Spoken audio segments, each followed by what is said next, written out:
बहुत बहुत स्वागत है आप सभी का। आज हम लोग इंडियन पॉलिटी के तहत संघ एवं उसके राज्य क्षेत्र को पढ़ने जा रहे हैं।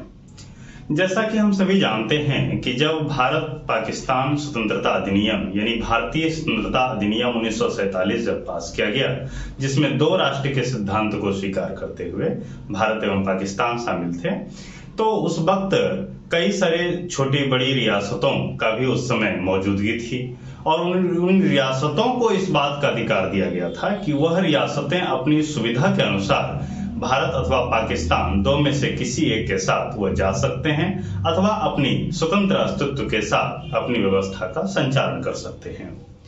उस वक्त देशी रियासतों की संख्या करीब 552 रखी गई थी, यानी जिसका उल्लेख हमें देखने को मिलता है। इन उल्लेखों के आधार पर अगर हम लोग देखें तो उस समय इन 552 रियासतों के संदर्भ में यह है कि इसमें से करीब 549 रियासतें ऐसी थी जिसे सरदार पटेल ने अपने साथ मिला लिए और करीब करीब 3 रियासतें यानी कि 3 रियासतों में जिनके में नाम का उल्लेख है हैदराबाद, जूनागढ़ और कश्मीर। ये 3 रियासतें ऐसी थी जिनको कि सरदार पटेल अपने तरीके से नहीं मिला सके और इसके संबंध में कई सारी घटनाक्रम हमें आगे को देखने को मिलता है। आगे हम लोग इसे विस्तार से समझेंगे।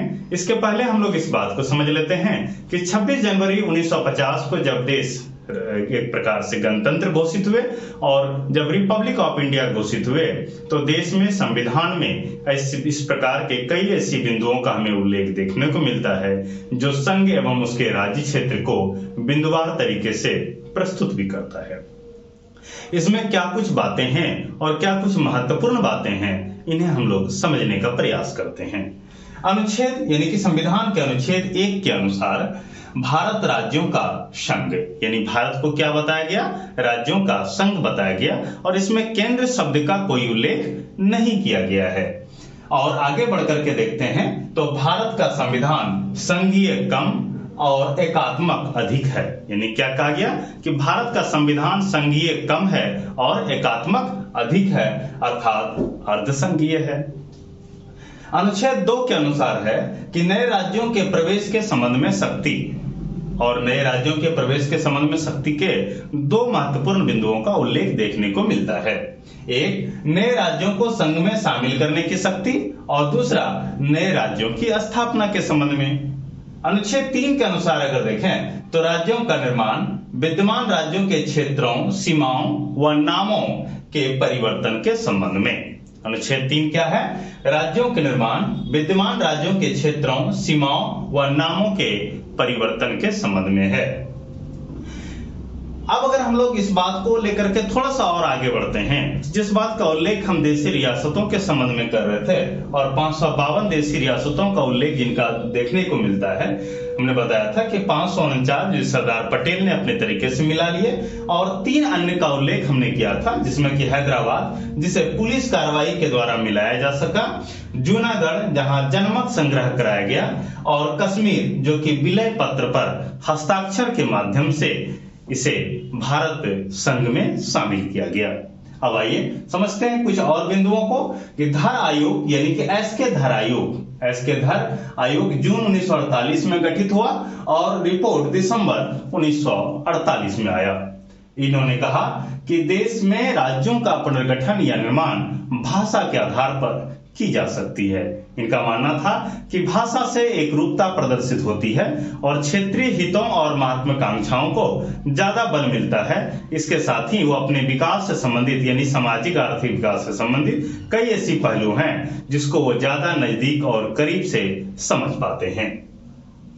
जेवीपी समिति 1948 में इसका भी हुआ और रिपोर्ट 1949 में हमें देखने को मिलता है।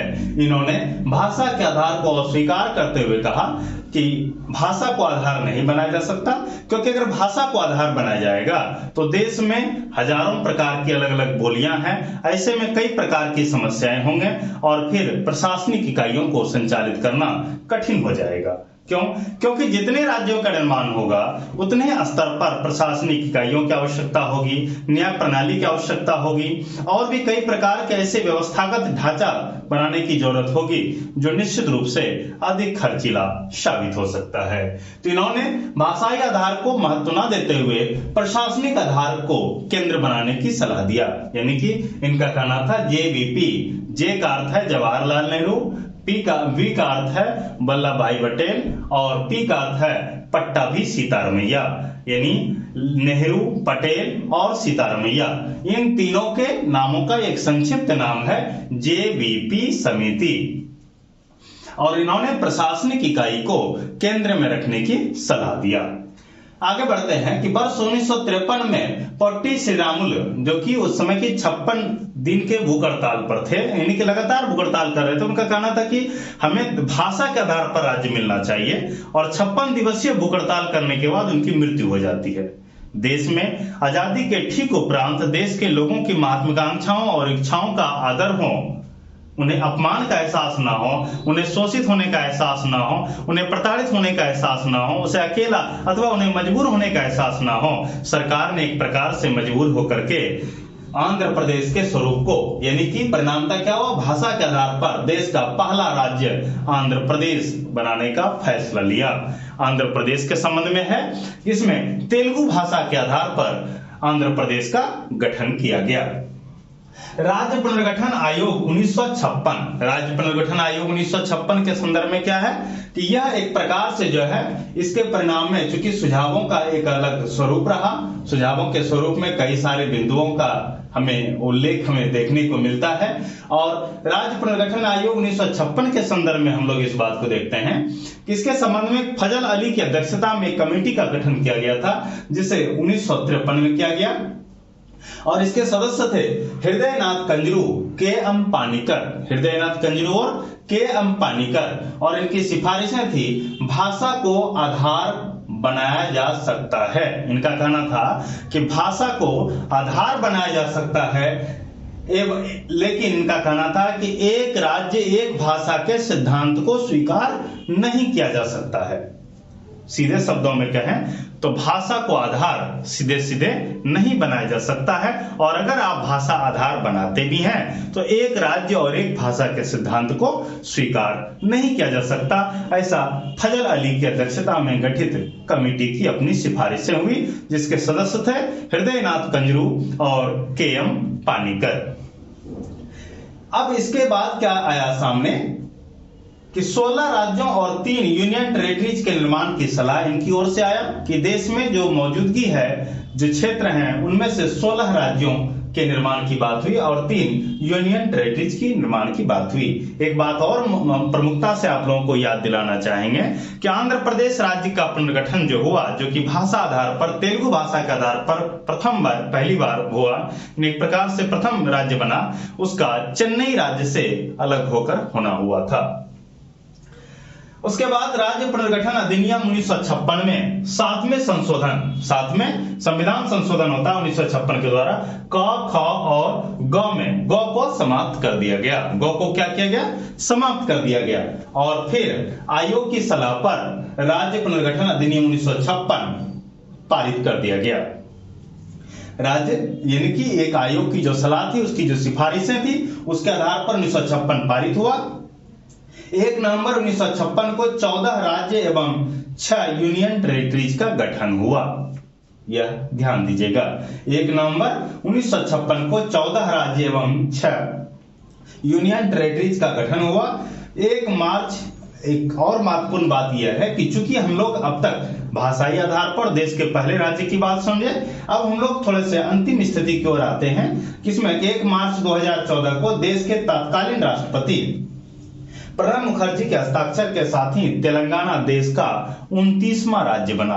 तेलंगाना देश का 29वां राज्य बना और यह 1 मार्च 2014 में तत्कालीन राष्ट्रपति प्रणब मुखर्जी के हस्ताक्षर से हुआ। अब 29वां राज्य था, लेकिन देश में अभी क्या है, अभी वह 28 राज्य है। हालांकि देश में अभी 28 राज्य और 8 केंद्र शासित प्रदेश है, यूनियन टेरिटरीज है। इसका कारण क्या है कि अगस्त 2019 में जम्मू एंड कश्मीर को दो भागों में बांटा गया, लद्दाख और जम्मू कश्मीर को। और फिर इनके दो भागों में होने के कारण आप सभी को पता है, हम सभी को इस बात का पूरा ज्ञान है कि धारा 370 को हटाया गया, इसके साथ ही 35A का भी हटना हुआ और फिर जम्मू एंड कश्मीर को जम्मू कश्मीर और लद्दाख के रूप में केंद्र शासित प्रदेश अभी बनाया गया है। तो इस तरह से देश में अंतिम स्थिति को अगर देखें तो राज्य पुनर्गठन के स्वरूप हमें यह देखने को मिलता है। हालांकि हम एक और बात ध्यान देना चाहेंगे कि 2017 में बांग्लादेश के साथ भारत और बांग्लादेश के बीच में नए तरीके के कुछ सीमांकन हमें देखने को मिलता है। यह भी एक प्रकार से इस बात का उदाहरण है, इस चैप्टर का या इस कंटेंट का एक उदाहरण है। हम उम्मीद करते हैं हमारा आज का यह प्रयास आप सभी के लिए तथ्यात्मक रूप से और प्रारंभिक परीक्षा PPSC City 7 की दृष्टि से लाभदायक सिद्ध होगा। धन्यवाद।